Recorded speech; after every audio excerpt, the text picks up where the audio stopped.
All right, guys, bear with me. This isn't going to be for the backyard guy. You got to deal with my gardener over there, right? Sorry, but it's getting late. We're just going to get this in real quick because the average guy's not going to do this job in the driveway. That's just all there is to it. So here it is. The oil pump's out. There's the upper pan, the lower pan. So I set the pump in there so you guys get an idea of what this is. The solenoid's down in there. You access it through there. There's the manifolding and piping that go to the pump that allow, the pickup right here. You can see where the main pickup sits right there. You're gonna have to remove the water log for anybody that's doing this. The bumper cover, obviously. What else? Right side muffler's got to come out. Right side cat's got to come out. So you guys get an idea. You got to strip it down this far, right?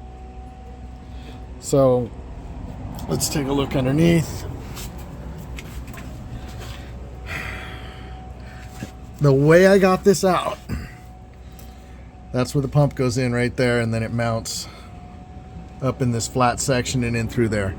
So exhaust manifold came out, everything that takes, and this was not the prettiest thing. I had to tweak it a little bit right in here. I might have to buy a new one.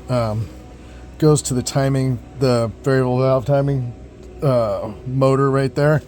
Probably get a better look. It's a little more light right here. Right there. So, yeah,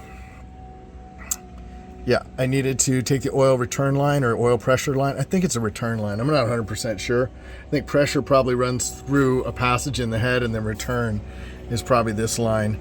But this line was fouling on the oil pan and I couldn't get it out. So again, it can't be done. Well, it can be done in the driveway, but here's the problem. It's going to take two people to put it back together.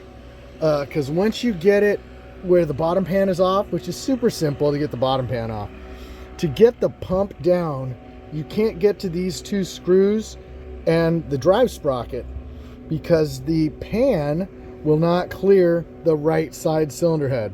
So we're not pulling a cylinder head off in a driveway, and we're not dropping a motor. So I snuck it out by loosening this this upper oil pan, kind of shifting it around. The pump was still on the dowel pins, right?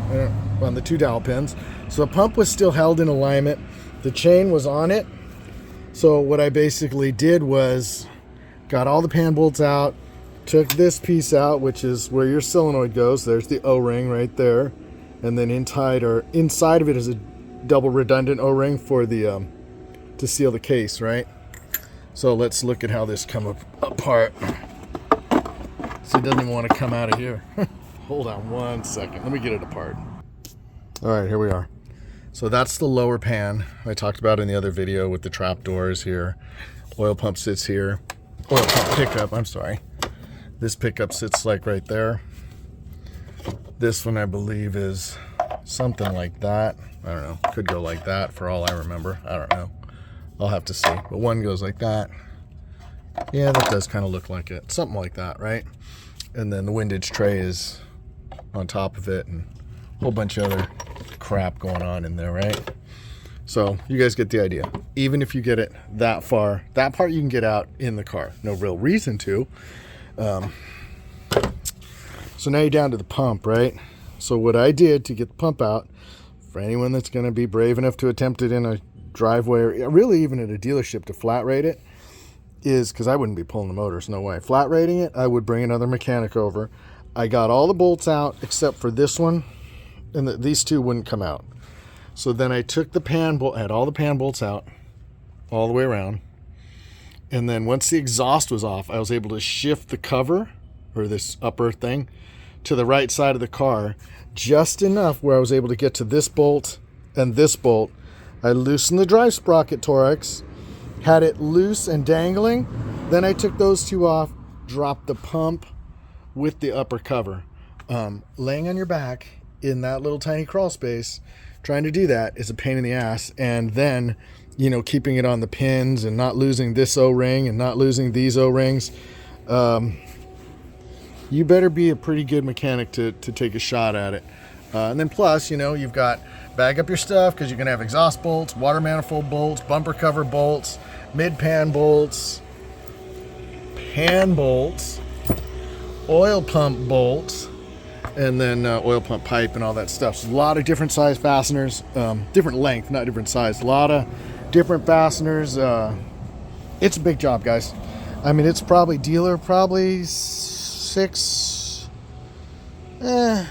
between $4,000 and $7,000 to do this job. I've never looked it up, but just guessing off the top of my head.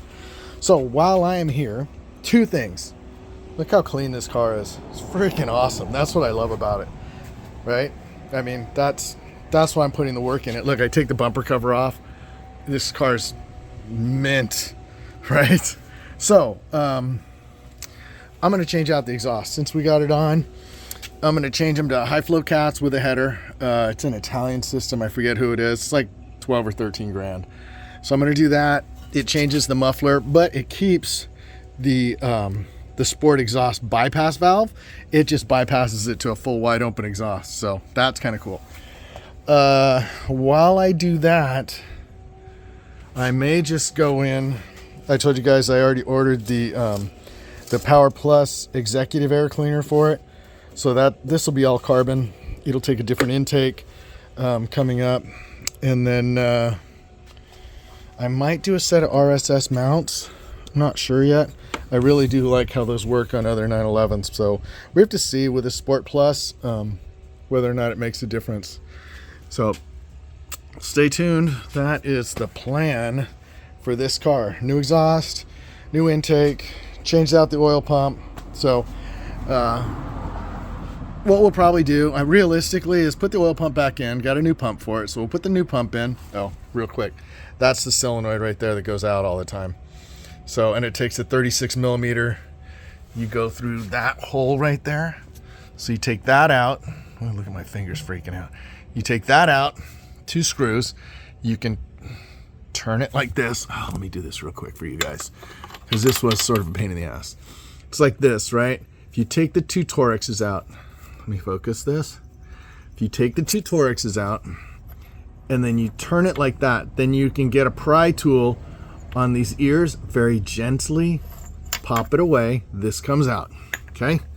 Then you're gonna be looking down through that bore right there, and you're gonna see this nut right here, 36 millimeter, super long extension that you need. Porsche sells the tool. Somebody else might sell it too, but whatever. Then you go in there, you unscrew this, and then this valve comes out. That solenoid is all over the forums as being a piece of crap. So, like I said, be very aware of your oil pressure on 997.2 direct injections. 2011 was the first year direct injection with this pump. So, that's all I can tell you for right now. Solenoid's an easy one. The oil pump is not an easy one. So don't recommend it for the backyard guy unless you're really a competent backyard mechanic, because it could get you in a lot of trouble, because now your whole car's apart looking like that. You take it to the dealer looking like that, man, you might as well just go to an Indy, because it's going to get pricey. So I didn't even go over how many tools. As you can see, a lot. So if enough people write in or something and really want to know, then I will we'll discuss. But if not, then you know, I don't want to say you're on your own, but you kind of get it, right? So if you followed this long, thank you. Press the like button, because that really helps me. I can do more content like this, and be awesome if you guys subscribed too.